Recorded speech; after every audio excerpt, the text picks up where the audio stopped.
Hey there folks, welcome to Spectrum Pulse. We talk about music, movies, art, and culture.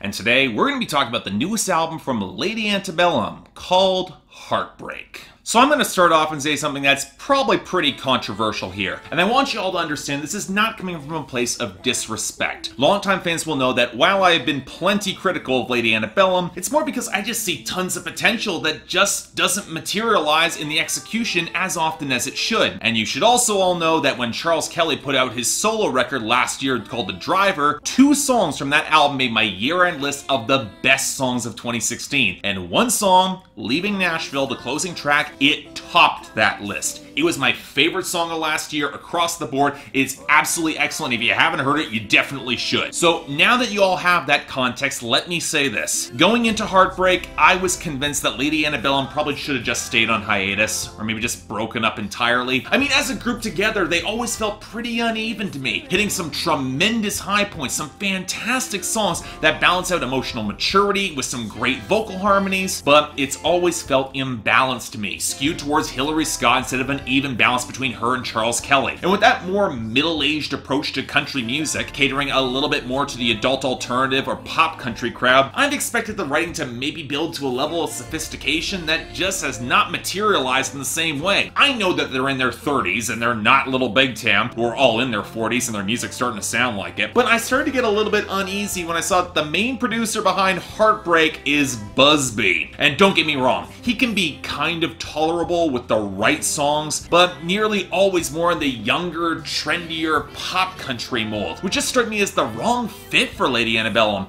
and the lead-off single, You Look Good, that did not help my feelings. But hey, I was willing to give this something of a chance, so what did I find on Heartbreak? Well, honestly, I pretty much got exactly what I expected. A decent enough project from Lady Antebellum, but nothing that I'll really remember or care about in a week or so. And what frustrates me is that with every single listen to this album, I see a band that could be a lot more interesting or challenging, but instead coast by on songs that don't really showcase all the potential that, yes, they do have. Very little about this album delivers what's all that unique or among Lady Antebellum's best, and while they've got no outright missteps or bad songs that annoyed me about Golden or 747, it doesn't really make this all that interesting. It's a decent project, but again, I'm probably not going to remember this. But let me start off with the one thing that they unquestionably did right here, and that is vocal balance between the 2 singers. No, I'm still not really crazy about Hillary Scott's delivery, one reason I didn't review her solo album, and there are definitely a few points where they try to sneak in a few too many synthetic layers and some of the backing vocals, more on this in a little bit, but for once, it feels like Charles Kelly and Hillary Scott are well balanced across the track listing, and they build in a little bit more interplay and harmonies. Hell, the one thing that I've always found missing from Lady Antebellum was songs that utilize the duo as creative counterparts in the narrative of these songs, like they didn't say Need You Now. And to their credit, they actually step up to deliver a little bit here, with the absolute best case being Somebody Else's Heart, the sort of drunken hookup between friends who are on the cusp of being a little bit more, that just nails that scene. Easily the best song on this album. And while I probably prefer more of these sort of songs, they still find a way to subtly augment some otherwise conventional duets pretty well here. From the warning of a possible heartbreak from one partner to the other on Hurt, to the implied presence of how that ex still lingers in the background even though she's trying to move on about Think About You, to the traded verses on Big Love in a Small Town reflecting a relationship that's forged on the big dreams of both partners that just didn't pay out. Hell, even despite the feeling that they're coasting on a very middle-of-the-road, 2 bottles of wine sort of vibe on This City, Good Time to Be Alive, and especially the cockiness of You Look Good, I've always been a little bit of a sucker for songs where the couples, they'll party as a team, so yeah, I can kind of excuse these. But here's the thing.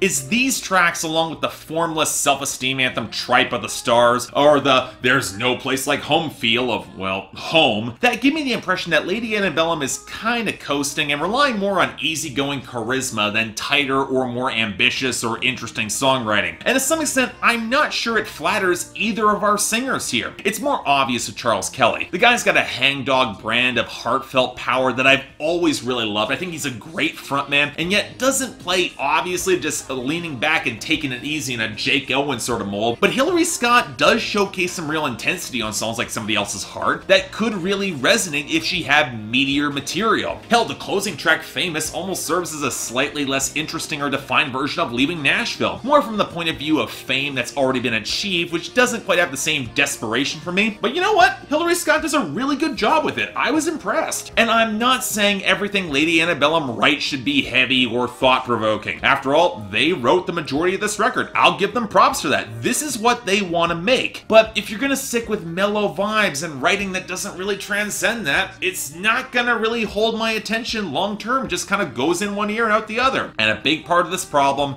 yeah, composition and production. And here's the thing, I have long accepted that Lady Antebellum, they're more of a pop country band, with emphasis on pop appeal. They've always straddled that line, implying to a very slick, very metropolitan sound. And while I'm not really crazy about it as a whole, especially with the whole more inorganic percussion, if it felt a little bit more consistent, I would probably tolerate it a little bit more. Unfortunately, it's not consistent here, and it starts right from the fizzy beat behind the title track, not helped by the flimsy backing vocals around it. And when you follow it with the prominent thrumming bass and the big horns around You Look Good, it becomes hard to even spot the country side of this group. And yet, when you switch it back for the atmospheric but recognizably pop country tones of one song later on Somebody Else's Heart, even if I'm not really wild about how the kick drum is mic'd, which is consistent across this entire album, it can feel a little bit inconsistent from song to song. And from there, this record really breaks into two main pieces. The adult contemporary leaning, slightly bass-heavy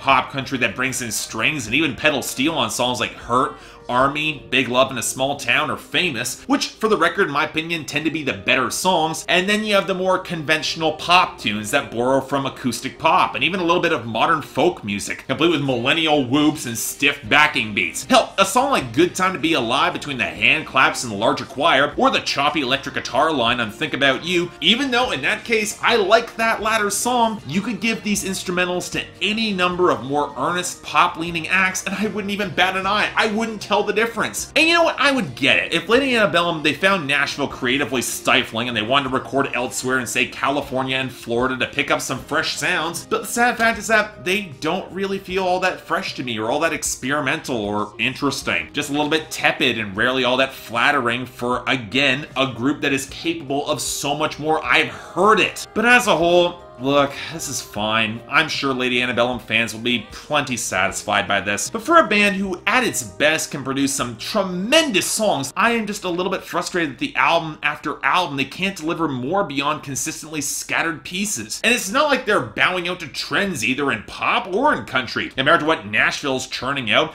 this is reasonably well constructed, generally likable, and there is a defined sound to this record. But I'm still convinced that Lady Antebellum can make a great album, which is why, despite giving this a 6 out of 10, I still recommend that fans check this out. I want to support this because I think they can get there. I'd love to see them get a little bit more traction or maybe a little more of a budget so they don't have to rely on Busby of all people. But hey, maybe they all can go their separate ways and I can get more Charles Kelly solo albums. Wouldn't complain about that. Just saying. So yeah, thanks a lot for watching. If you'd like to like and subscribe, I'd be more than grateful. If you guys are more interested and you want to buy this album, links in the description below. I'm not interested, but hey, the poll's up there, so Lady Antebellum fans, tell me how wrong I am. Although really, haven't you all heard this before? Just saying. Beyond that, anything else I might be able to do to improve my presentation, I'm all ears. If you guys want to get more involved in my scheduling process, link to my Patreon is right there, where 3 times a week you guys get to vote on my schedule, and once a week the higher tier contributors get to add records to my schedule or even movies. More details right there, but till then, I'm Mark, you're watching Spectrum Pulse, and I'll see you next time.